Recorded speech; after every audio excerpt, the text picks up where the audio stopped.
folks at Cape Canaveral and the Air Force side that are providing the infrastructure and the services we need to support the launch. The safety hazard areas have been cleared, the roadblocks are put up. They're also providing the flight termination systems. They're doing the cameras and the radars. And right now, everything that they've got that supports the launch is green. The next thing that we'll also be doing is watching balloon data. The balloons right now and the overall weather is green and good for launch. Balloons show us that we are capable of flying through the upper altitude winds. And the weather data shows us, at worst case, about a 10% probability of violating constraints, which this time of the year in Florida is about as good as it gets. So right now the winds are calm, things look good, weather's good, rocket's good, control centers, Dragon are good, and we are now 31.5 minutes away and everything is green and quiet. Let's hope it stays that way. I love it. This is exciting. So last week we solicited questions from our Facebook and Twitter followers, and during our last webcast we actually answered some of those. What we're going to do is recap some of the questions and cover some of the answers, since some people missed that. So a lot of questions, I actually get asked this by my friends a lot, is how are you affiliated with NASA? Some people think we're actually competitors or we're not affiliated at all. And the truth is NASA is actually our customer on this mission, and we've been collaborating with them for several years now. So this mission is part of a larger program that was initiated by NASA to develop commercial space systems. And what that means is generally it's going to save the government money, which is good. And this specific program was designed or developed to see if space providers could develop or transport cargo to and from the International Space Station safely, reliably, and cost-effectively. And doing this in a commercial way for these specific missions, what that does is allow the government to save money so that NASA can then maybe spend its money on, say, other exploration efforts, which is great. So to sum up, basically, NASA is our customer, our partner, our mentor. They've helped us along the way. We would not have come nearly as far as we've come today if it wasn't for their help. And you know, we're excited, we thank them, and we're super excited to keep working with them on future missions. So no, NASA is not our competitor, for whoever possibly thinks that. All right, so we're going to go back over to John now, where he's going to talk about the launch phase and more of the Falcon 9 rocket. Sure. Just like our last flight in December 2010, Falcon 9 is launching from Cape Canaveral, Space Launch Complex 40, to put Dragon into a low Earth orbit. Falcon 9 is powered by 9 Merlin engines on the first stage. There's a shot of typical engine section of the Falcon 9. I mentioned earlier we had to replace a check valve on the center engine, or what we call engine number 5. Here you can see the center engine is literally the one in the middle of the tic-tac-toe pattern. We build these engines here in Hawthorne, California. We take them to Texas, where we test the engines. We then install them on either a first stage or a second stage. We then test the stage, and then we transport it, in this case, to Cape Canaveral, where we do final assembly and prepare to launch. Now, once we ignite the engines, it takes about a second to get up to full power. Now, the computers on the rocket will check out the engines. As you saw or heard on our first attempt, we can stop the launch if we detect something that is out of the ordinary. Once we pass these final checks right before that critical T0, the rocket computer then commands the launch mount to release the vehicle for flight. And once we're in flight, the engines will put out about 1 million pounds of thrust. Here's a shot that's looking back towards the launch pad from a camera that we put on the second stage of the Falcon 9. The vehicle's about 157 feet long, or about 48 meters. And you can see the launch pad, in this case, receding into the background, although tonight, with the darkness, we may not see much of the pad once we clear the towers. You can also see a circular opening just along the side of the rocket. That's where the second stage umbilicals that carry fuel, liquid oxygen, gas, electrical, plug into the second stage. They get ejected at liftoff. We climb out through the atmosphere, and we go supersonic, faster than the speed of sound, at about 70 seconds. On the first Falcon 9 launch, that was indicated by this great shot of a shockwave forming around the front of the Falcon 9. But for tonight, again, in the darkness, I don't think we're going to be able to see that. We'll fire the first stage engines for about 3 minutes, at which time then we shut them off. We'll coast for a moment before we get to stage separation, and that's one of the most critical moments of the launch. At this time, we're 90 kilometers up, about 56 statute miles, and we're going over 10 times the speed of sound. We activate our stage separation system. SpaceX, we use a non-explosive system, something that we can check out and make sure is working.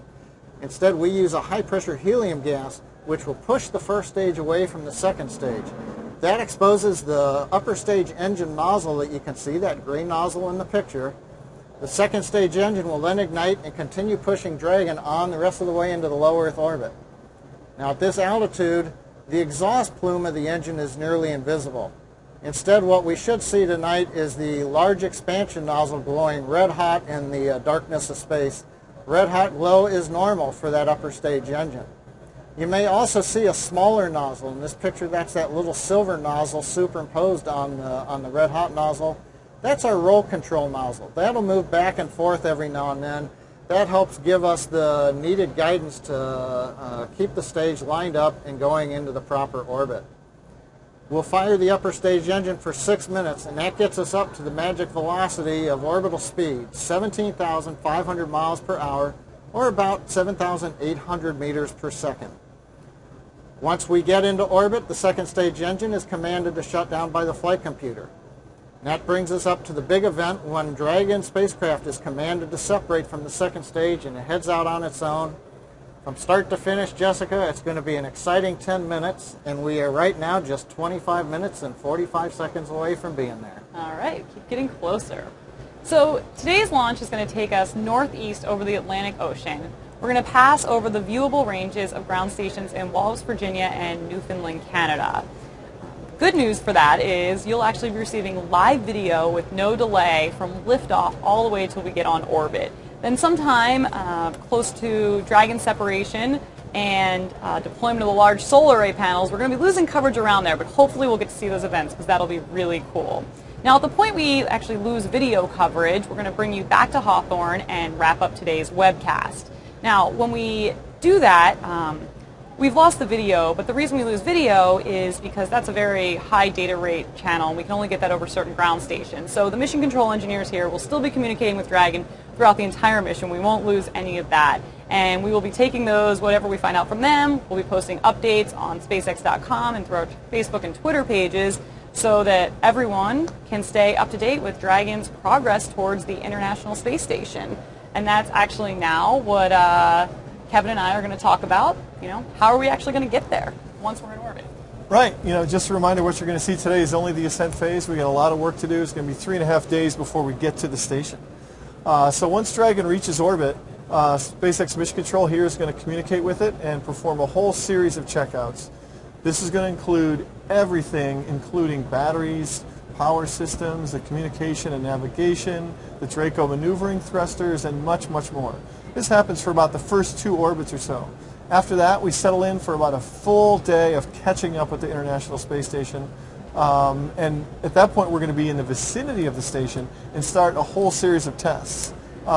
Real quickly, I would recommend everyone download our press kit on the website at SpaceX.com. This has a really detailed mission timeline, talks about everything we hope to accomplish, also gives some great history about SpaceX, about our collaboration with NASA, what our cargo is, some of the other commercial suppliers that are in the same program, and even the 45th Space Wing.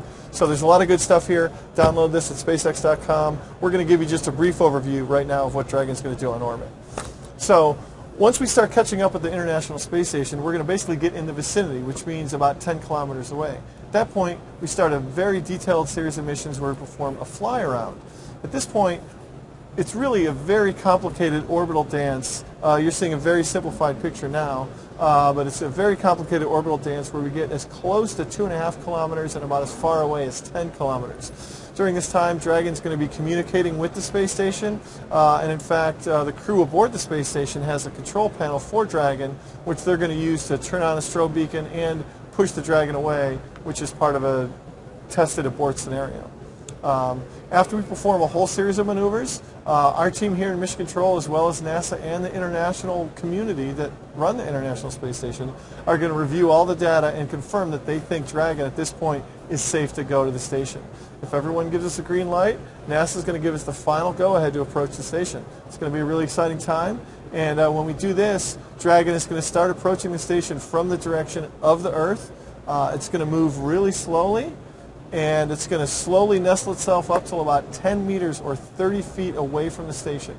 At that point, it's going to go into a holding position, and astronauts aboard the station are going to use the Canadian robotic arm, and they're going to reach out and they're going to grapple the Dragon vehicle, and they will maneuver it into place to berth it with the Harmony module on the space station.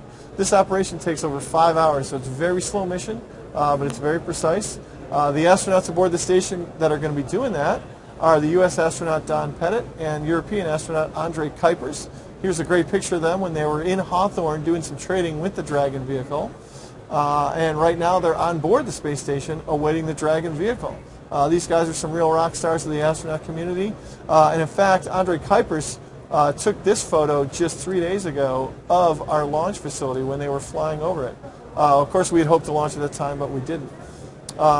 So once we've docked with the station, the Dragon vehicle is going to connect itself to the power of the space station, and at that point we're going to cease operations for the day, and the next day is going to be Hatch opening day! Yay! So the astronauts are obviously on the space station side, so they open the space station side of the hatch. At that point they have access to Dragon. They open the Dragon side of the hatch, and they can begin to climb in and unload cargo. So as you can see on this photo, that is the SpaceX facility, and a whole bunch of NASA cargo is getting ready to get loaded onto Dragon. And of course, everyone is curious as to what we're actually bringing up to the space station. And we have all kinds of stuff. We have, let's see, over 300 kilograms, which is about 700 pounds of food. And yes, it was asked if we are bringing fresh fruit, but unfortunately, a lot of this cargo was actually loaded a couple weeks ago, so no fresh fruit this time. Hopefully, get some soon. Some other stuff we're bringing are computer supplies and laptop batteries. Also, there's a bunch of really cool student experiments, and these student experiments come from, I think, middle schools and high schools all over the country, which is really cool. And they have science goals ranging from, the rate of bacteria growth in microgravity to how to purify water in space. So I know all these kids are super excited to see their experiments actually launch into space, and hopefully they'll get some really cool data back. It'd be great for them. All right, so then towards the end of the mission, now we've taken all this cargo off and put it onto the space station. The astronauts are now going to load up about 600 kilograms or 1,300 pounds of cargo for the return mission. And this is great too. We want to be able to transfer things to and from Earth. So what we're going to be bringing back is some science experiment hardware, some metal alloy samples from microgravity processing experiments, and the coolest thing is spacewalk gloves from some of the previous astronauts. We'll be able to bring that back home, which is fantastic. Yeah, that's some great stuff, and it's good to be able to bring it back. It's worth noting that with the retirement of the space shuttle, the Dragon capsule is the only way to bring back significant amounts of cargo from the space station. Of course, the Russian Soyuz vehicle can bring back 3 people, but only a very, very small amount of cargo. I think each person gets about a lunchbox size of cargo. There are other vehicles that visit the space station. They include the Russian Progress, the Japanese HTV, and the European ATV. But none of those vehicles have re-entry capability. In fact, they're usually filled up with trash and jettisoned to burn up in the atmosphere. Also, another commercial partner, Orbital Sciences, is building a commercial vehicle to visit the space station, but it also does not have re-entry capability. So we're very excited to be able to bring back a lot of great stuff from the space station, and we're really hoping to see that happen in just about 10 days or so. Yes. So at that point, it'll be our last day on the station. It's going to be around May 31st. And at that point, the astronauts will close up the Dragon side and then close up the space station side, and they will actually unberth Dragon using the same Canadian robotic arm that actually brought us towards the station. Then, what actually happens next is the trunk separates from the capsule, and the capsule itself is actually going to be the only thing that is returned to Earth. And what happens is Dragon fires its Draco thrusters, and that's what starts it on the actual reentry process. As Dragon comes into the Earth's atmosphere, it is protected by the SpaceX-made high-performance Pika-X heat shield. And what that does is actually protect the vehicle while it's slowing down from the 17,500 miles per hour on orbit speed. And it's got to slow down to less than Mach 1, which is about 750 miles per hour, at which point the parachutes will deploy. And Dragon will begin its nice, slow descent into the Pacific Ocean, where it's going to splash down about 500 miles off the coast of California. That's going to be awesome, and we're going to have a crew there to pick it up. Yeah. Here's a really great photo of our team back in December of 2010 when we orbited a capsule and recovered it. Great group of guys there. You know, as hard as it is to get something into space, it's almost harder to get it back. So we're really happy to validate that capability, and we look forward to bringing some stuff back from the station on this very mission. Great. Thanks, Kevin. So that sums up most of the stuff we were going to cover during this webcast, and it looks like we have a little bit of time before we go into the conductor's poll. So we're going to go over a couple of the questions that were asked last week from our Facebook and Twitter fans. And one of them was, or a couple, actually a lot of people asked this, they're wondering, is our rocket reusable, and will we be recovering the first stage on this mission? John, can you answer that for us? Sure, I can. On previous missions of Falcon 1 and Falcon 9, we have tried to recover the first stage, but it's proven to be pretty difficult. If you've been following SpaceX, you know that one of our long-term goals is the capability to rapidly reuse the vehicle and fly it again. So we're working on that. We're doing design work, test work right now, but again, that's a goal that we're still pursuing. For today's flight, we don't have any parachutes in the first stage. We didn't pack the mortar that fires the parachutes out. So once the first stage gets pushed away from the second stage, it'll re-enter the atmosphere on its own, break apart, and we won't be trying to recover it today. Very true. So another thing that people ask about is, so the statistics have shown basically that there's a high probability of an issue occurring on one of the first 3 flights of a new launch vehicle program. And since we are a new launch vehicle program, people are wondering, are we worried about this? Kevin, are we worried? Well, of course we're worried. You know, we're engineers. You know, being worried is what we do. We try to predict absolutely everything that could go wrong with this vehicle and then design it to handle that capability. In fact, the launch abort we had just last week is a good example of something that worked right. You know, we designed in the capability for us to check out our engines before we released the vehicle, and they were able to discover a mechanical problem, which we were able to fix. So we've done a huge amount of testing. You know, we test this rocket more than anyone does, and we're really excited about it.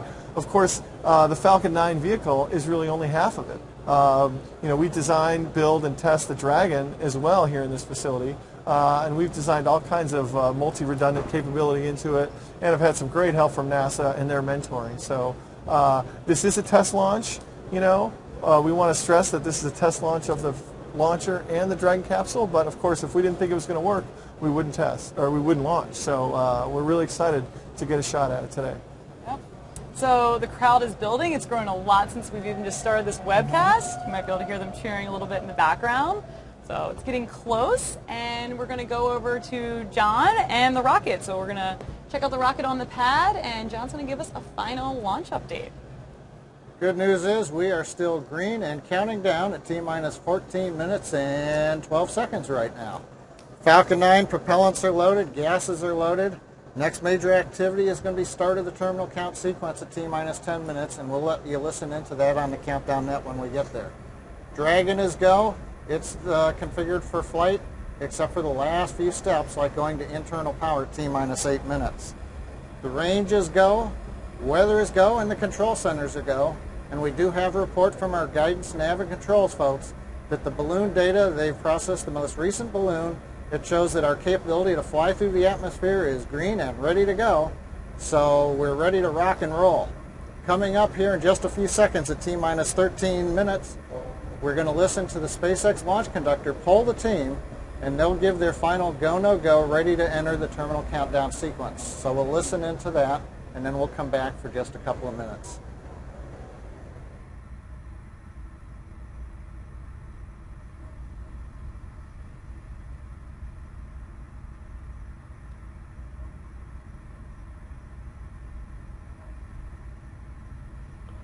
All stations verify ready for launch. All stations acknowledge. FTS.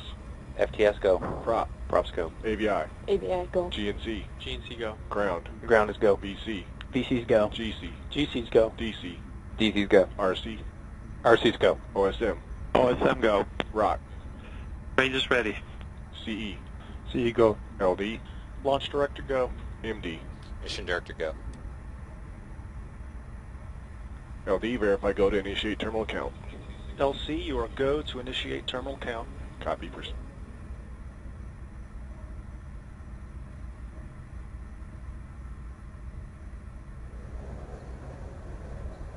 As you heard, the SpaceX launch conductor did poll the team, and everybody is go for entering terminal count, heading to T0 in T-minus 12 minutes and 10 seconds. Right now they're giving final directions to the team prior to picking up the terminal count at T-minus 10 minutes. All right, so as a reminder, this mission is our third flight of the Falcon 9 rocket and our second test flight for the Dragon spacecraft. We are carrying cargo to the International Space Station for NASA. And on this mission, we hope to be the first privately built spacecraft to visit the International Space Station. Like I mentioned, this is going to be an extremely challenging mission, but we've been lucky enough to have NASA support and guidance over the past few years, and we've tested everything possible, so we are ready. Again, we have a near instantaneous launch window, which is going to happen in just about 11 minutes and 20 seconds. If we have any delay or holds, we'll scrub for the day. But if we do lift off, we expect to see Dragon separation in about 11 minutes after that. And we're going to hold on to video just as long as we have it. And with luck, we'll see the solar arrays deploy, which is going to happen just 2 minutes after that Dragon separation. So we're really excited. It's going to be another 3.5 days before we get to the station. But at that point, we'll be there for 10 days. We certainly want you to cheer us on and follow us.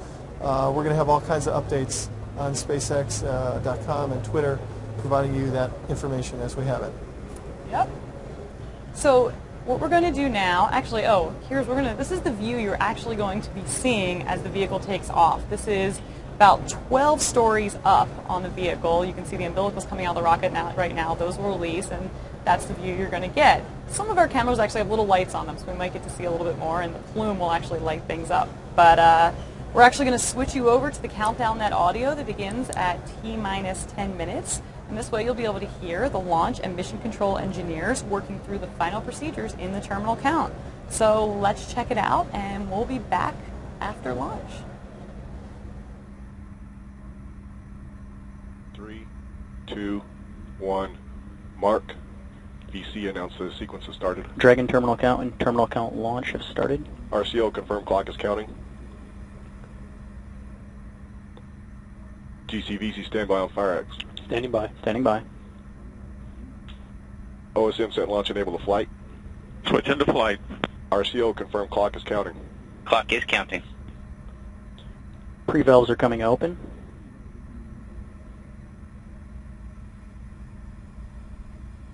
Aux bleeds are open. The M9 engines are chilling in. Pre-valves open for flight.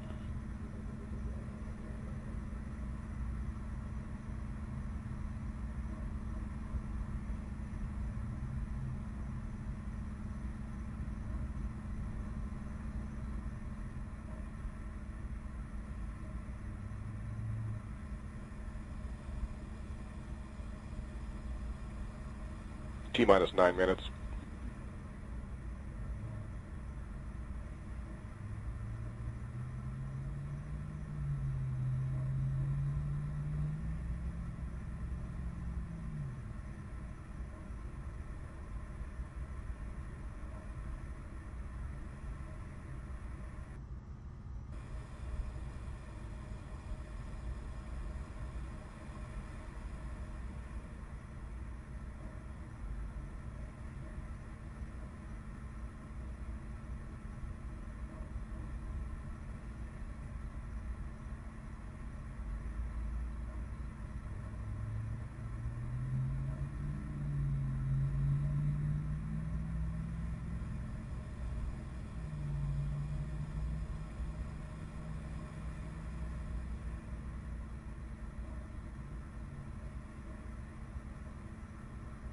T-minus 8 minutes.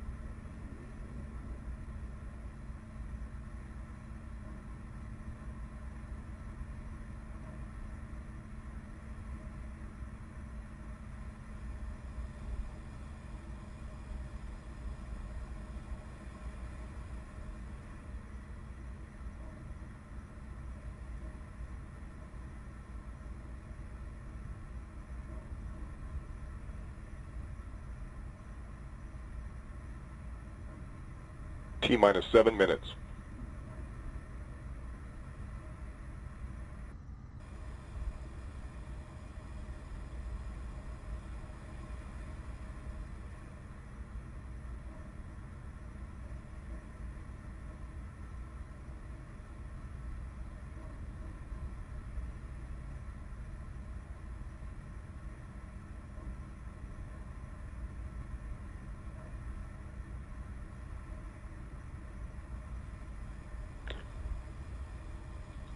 First stage fuel bleed open.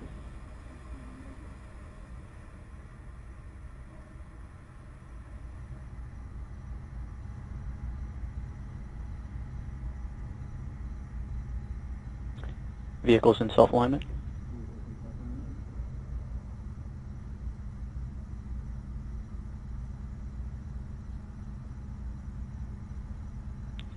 T-minus 6 minutes.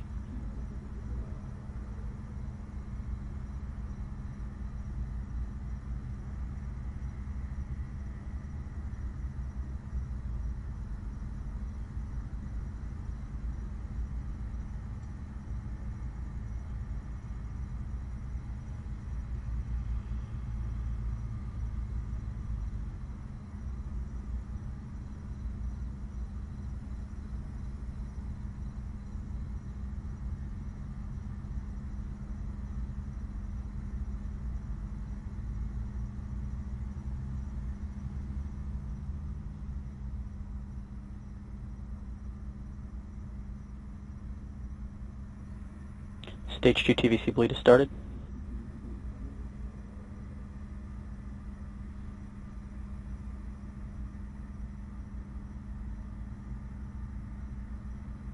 T-minus 5 minutes. Vehicle and pad abort systems are setting up for launch. GN2 load has ended.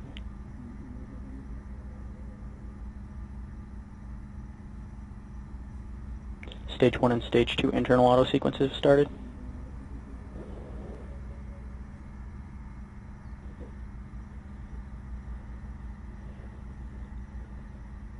And we're on internal on Stage 1 and Stage 2.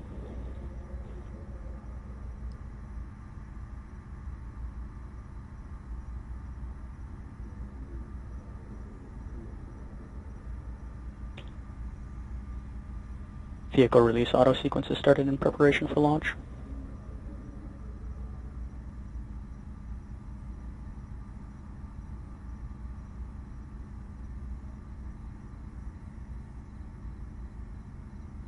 T-minus 4 minutes.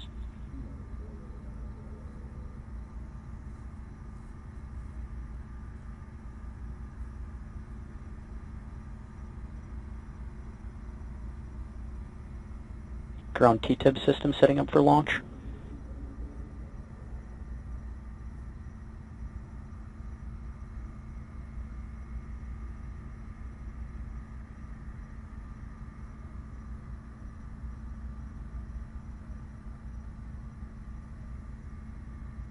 FTS on internal power.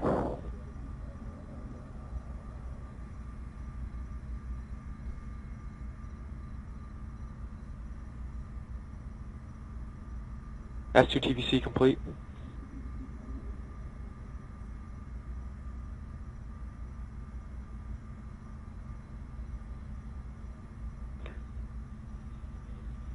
Prevals are coming closed.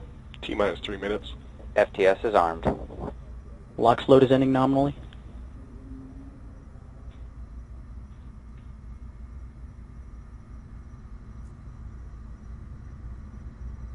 Fuel trim valves are in their flight positions.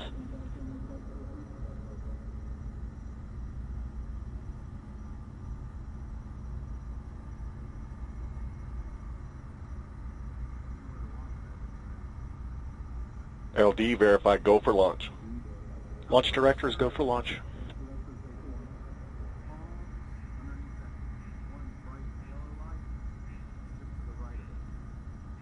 Stage 2 heaters is ending nominally.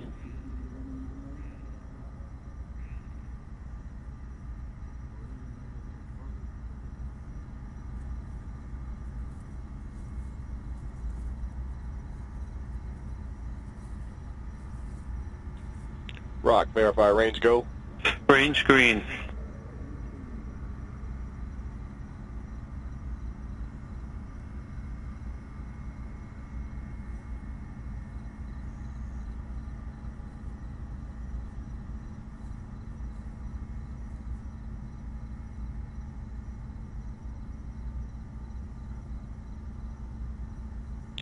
Pre-valves are coming open for one last chill. Helium load is ending nominally.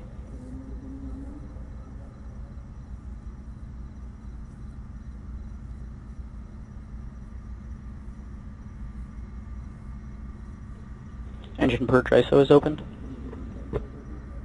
First stage engines are chilled in.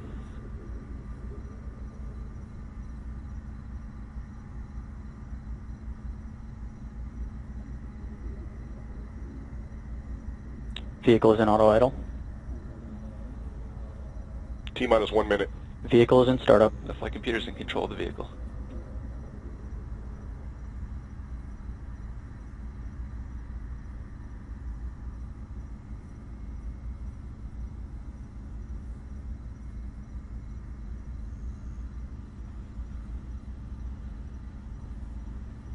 Stage 1 and Stage 2 tanks are pressing to their flight pressures. T-minus 30 seconds.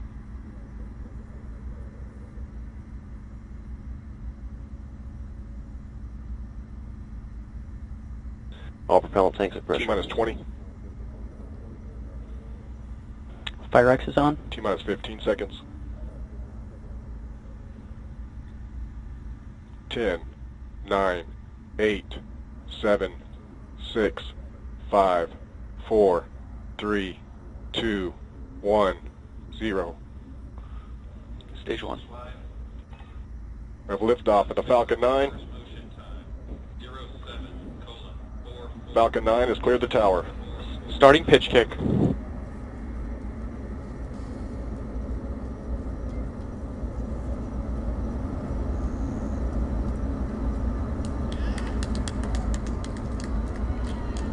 Starting gravity turn. First stage engines at full power, looking good.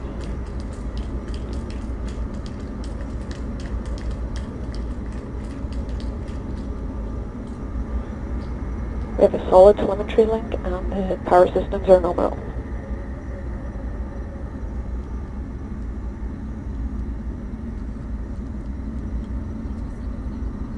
First stage propellant utilization is active. Vehicle's on a nominal trajectory. Altitude 5.3 kilometers, velocity 225 meters per second, and downrange distance of 0.6 of a kilometer.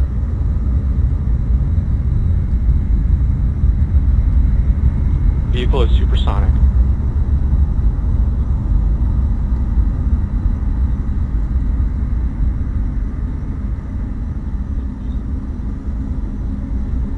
Vehicle has reached maximum aerodynamic pressure.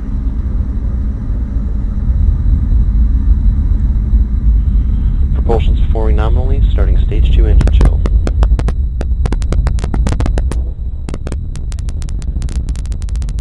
We have a solid RF link and power systems are nominal.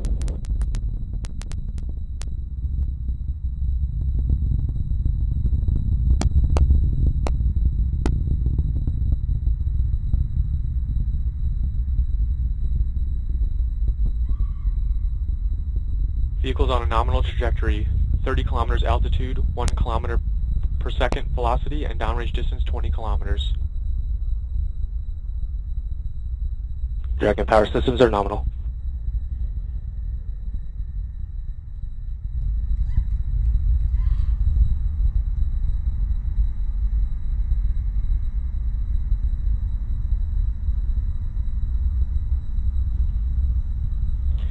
Vehicle's on a nominal trajectory, 53 kilometers altitude, 1.7 kilometers per second velocity, and downrange distance of 51 kilometers.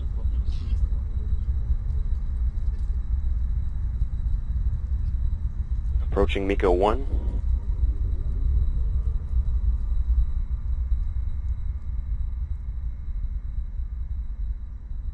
MECO 1, planned shutdown on engines 1 and 9. First stage impact point past mid-MECO. Go 2. Nominal velocity at MECO. Stage set confirmed.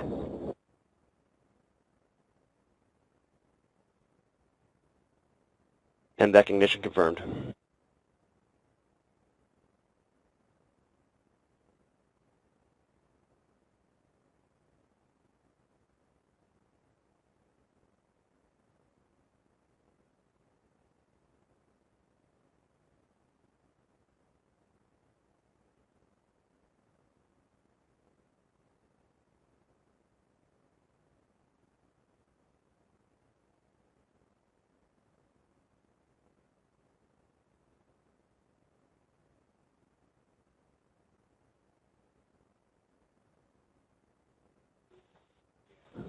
The Dragon nose cone has been jettisoned. Stage 2 propulsion systems nominal.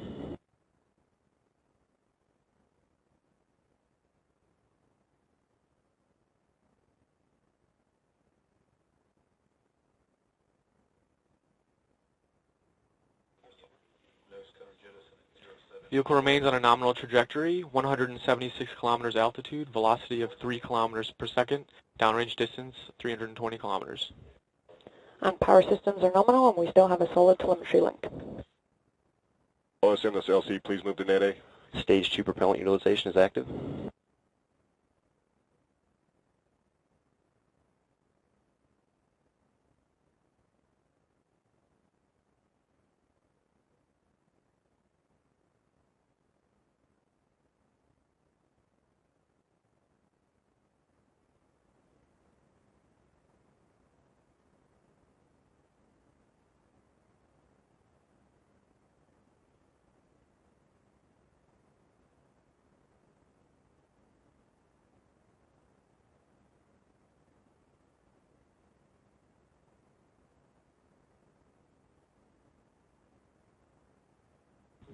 Vehicle remains on a nominal trajectory, 220 kilometers altitude, 3.4 kilometers per second, and downrange distance of 470 kilometers.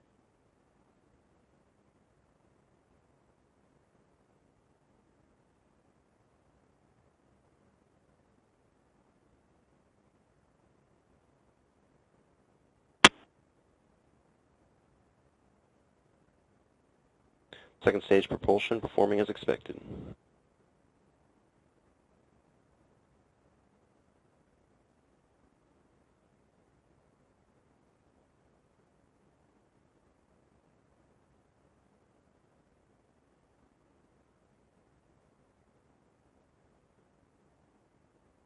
Second stage power systems looking good, and we have a solid telemetry link.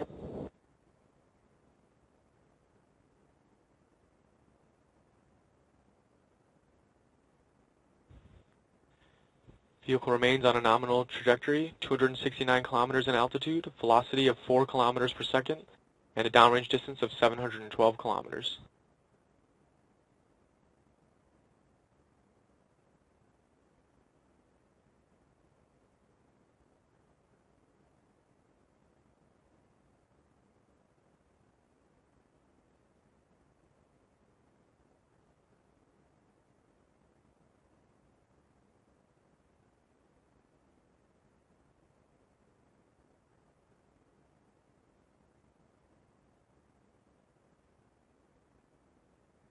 All stations MD, procedure 7.100 complete. We're on procedure 7.101.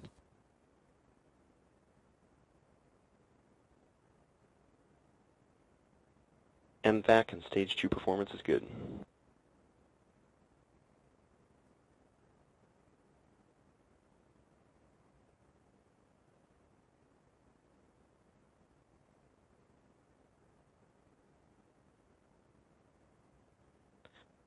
Vehicle remains on a nominal trajectory, 300 kilometers in altitude, velocity of 5 kilometers per second, and downrange distance of 1,000 kilometers.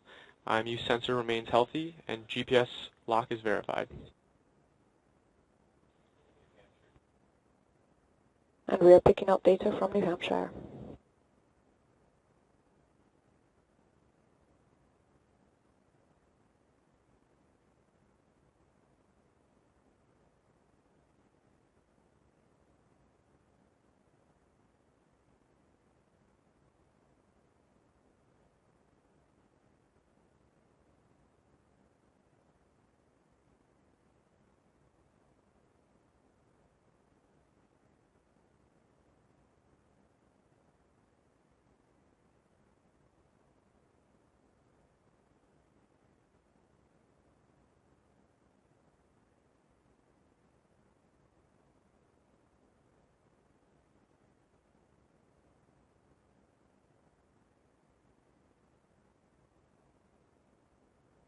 Vehicles in terminal guidance.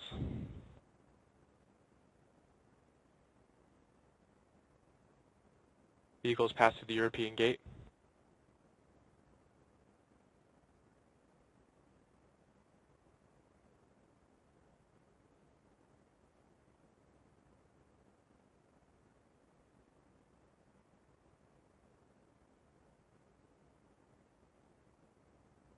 FTS is saved.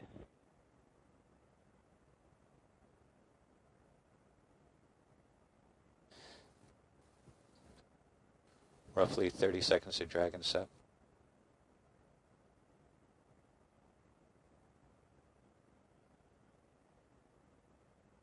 NBAC shutdown confirmed. Dragon's Falcon in 9 and separation. Dragon are in orbit.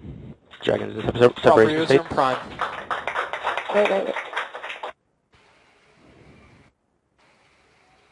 All stations continue on your procedures. Apogee Run step 1.4. 346 kilometers, perigee 297 kilometers.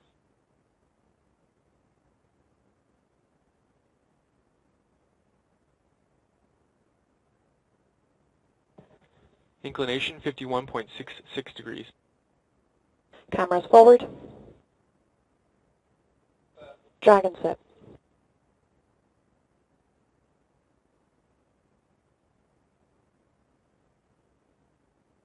Start of payload settling deploy.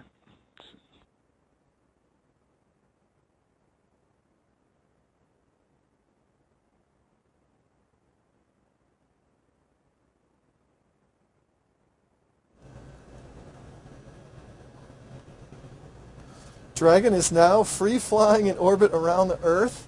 We are very excited. If we maintain video coverage, we hope to see the deployment of the solar arrays. If we lose video, everything is likely still operating nominally. We just have the limit of our signal.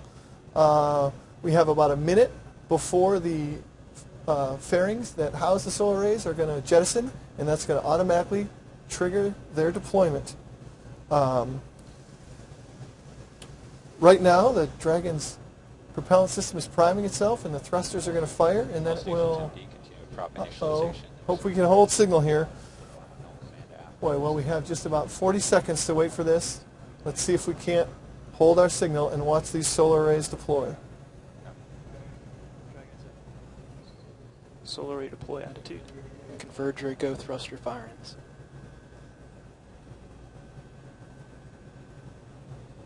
Attitude looks good.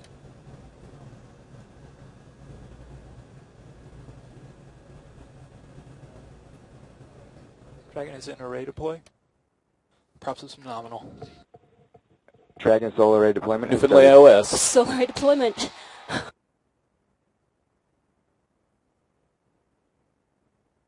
Solar arrays have deployed.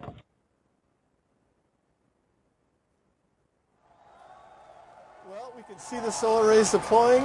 This is a great moment. Of course, this is just the first step of a very complex mission. Power global.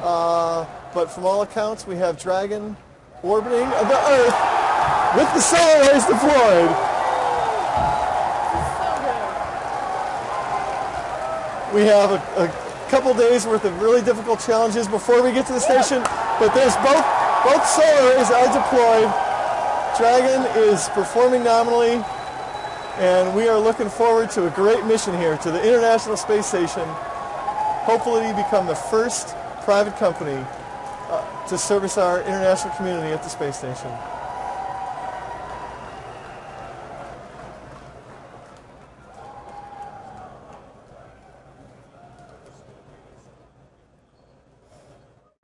Power global. Go ahead and acknowledge, MD. Okay, power global acknowledge. LD, MD on countdown.